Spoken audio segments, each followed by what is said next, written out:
Dobar dan želim svima i drago mi je da se vidimo na još jednoj epizodi na mom YouTube kanalu Nešto se sprema. Dobrodošli! Dragi moji, u jednoj od prethodnih epizoda, takozvani short, kratko video, pokazivala sam vama da ja provjeravam svaki recept pre nego što ću da ga snimim. I u onom shortu ja sam radila sa balon lepinjima. Boga mi potrajalo je dok ja pronađem svoj recept koji nema da omane. Balon lepinje na moj način. I danas ćemo to da spremimo. Biće mi drago da podijelim sa vama svoj recept. Odmjerila sam 200 grama brašna i obavezno ću da ga prosejem. Na 200 grama brašna dodajem 7 grama suvog instant kvasca, jednu čajnu kašičicu soli i jednu ravnu supinu kašiku šećera. I sve ću to lijepo da promiješam. Sad ću ja da napravim malo udubljenje i sipat ću 150 grama mlijeka, običnog mlijeka, koji sam ja razgrela do 37-40 stepeni. I da zamjesimo tijesto. Tijesto moramo dobiti mekano, elastično, koji se ne lijepi za ruke i za radnu površinu. Prvo smo umjesili kašakom ili špatulom, a poslije ćemo da umjesimo rukama. I bog mi mjesit ćemo jedno 5-7 minuta sigurno. Još se tijesto lijepi za ruke, tako da ćemo malo da pobrašnjavimo radnu površinu i da mjesimo rukama na stolu. Ajmo. Vidite kako tijesto smo dobili. Ne lijepi se ni za ruke, ni za radnu površinu. A mjesili smo 7 minuta. Eto tako. Sad ću ja, stavila sam malo ulja u činjenicu, da poulim posudicu, malko i tijesto odozgo, da pokrijem i da stavim da nadođe.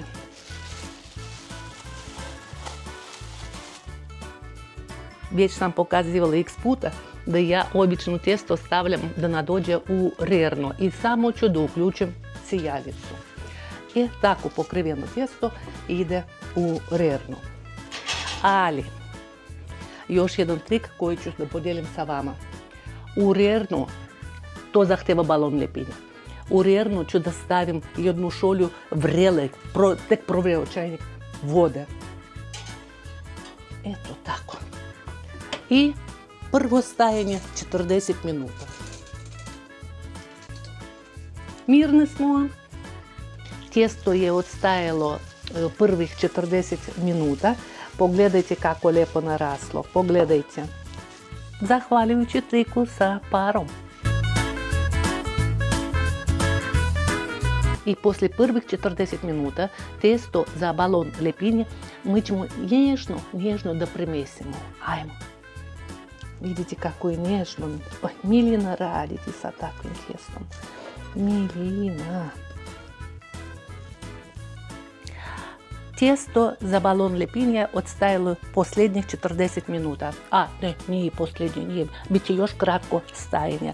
Zato što mi ćemo sad da napravimo loptice, kuglice i da ih držimo još 10 minuta. Pa poslije ćemo da pečemo balon lepinje.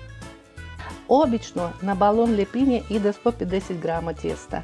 Ja ovdje imam 360 grama. Sad ću napravim lopticu.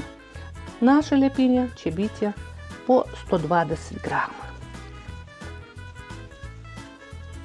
I da odstoje na sijalici u rerni samo 10 minuta. Pa ćemo da pečemo.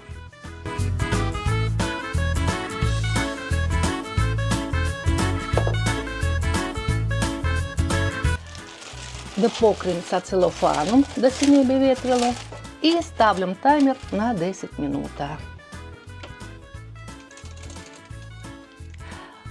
Prvo šta ću da uradim, to ću da stavim ulje da se zagreva. Zato što samo da rastanemo balon lepinja i da ih ispečemo. I ulje mora da bude jako razgrejeno. Morat ćemo da rastanemo testo, ali brašna koristimo minimalno da ne bi ono poslije gorelo nama u ulju. Obavezno da pobrašnjavimo i oklagiju. Eto tako. A rastanit ćemo na jedno 5 do 7 mm. I šta treba da pazimo?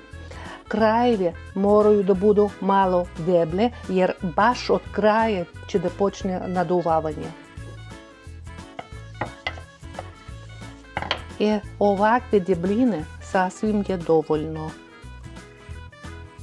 I obično se preporučuje prečnik 15 cm. Idealno će biti balon lepinja.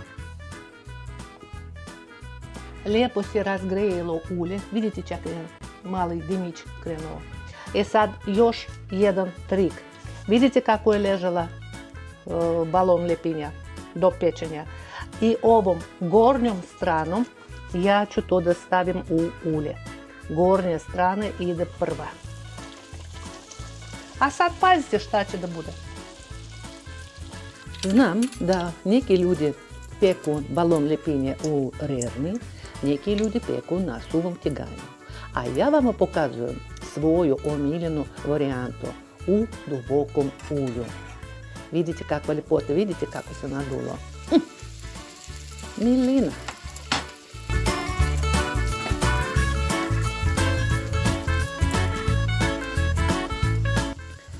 Pečemo balon lepinjice do zlatno brown boje i kad budemo ispekli, stavit ćemo ih na salvet. Tako. Vidite kako lijepo drže formu, kako zlatno žuta boja, zlatno brown boja. Takva balon lepinjica kod mene ispada na preseku. Vidite? Probajte tako nešto da spremite kod sebe kući, ima da se oduševite, a moj recept neće da omane.